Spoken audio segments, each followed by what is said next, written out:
Was there ever a situation where you were unhappy or you lost happiness? In life? In life? In life. Oh, of course. Yeah, absolutely. I don't think I'd be as happy as I am now if I hadn't been bereft at certain points in my life. You know, I've hit crashing lows. I think I think we all have. It's very important. You know, you appreciate things, and ultimately, you know, you never believe it at the time when somebody says, you know, in the end, this will make you stronger, or this will make, and you think, no, it won't. And then it does. You know, and you can't believe it. You feel very, yeah. You have to know that. You have to know how that feels in order to be happy, because it's like, you know, you don't know what tidiness is until you've seen mess, and you don't know what light is until you've seen dark. You need to know the opposites in order to define, you know, the thing itself. And then in the end, if the film has any message, it's sort of the happiness comes, you know, and it can be bound up with a fear, and, you know, it can be scary, and, you know, because the feelings are big, and, you know, it's chaotic and unpredictable. Yeah.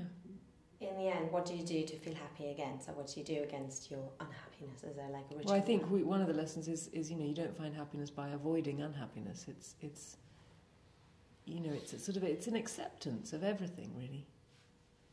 I like Actually, that is one lesson that my mother always did teach me, you know, not that I necessarily listened, but she said, you know, you just accept things, you know, just accept things, don't worry too much, just accept that, you know, not everything will be great. Not everything will be great. Bobby McFerrin said that.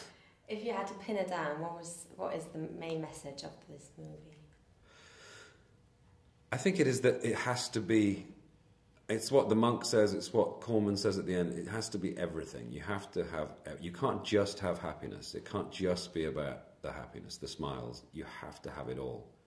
You know, it has to be everything. It has to be fear, it has to be sorrow, it has to be, you know, regret, all those things. You have to know them in order to be happy, because they all define each other. And so it's about the ride, it's not about the destination. You know, if happiness is the destination, it's not about that, it's about the ride, getting there. That was pretty good. Good, yeah, very good. Hector goes to China, Africa, America, but sadly he doesn't visit Switzerland. Rosamund, you have family in Switzerland, apparently. I do. And do you remember some nice places in Switzerland that made you happy? Yeah, well, my uncle used to have a tiny sort of wooden house up in the mountains, you know, and I never went there in the winter, but in the summer, you know,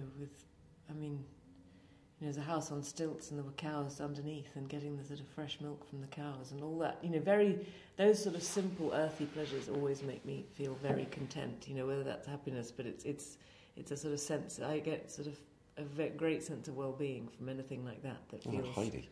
Does sound like Heidi, doesn't it? It's lovely. Cowbells and things. Yeah. I have a Switzerland thing.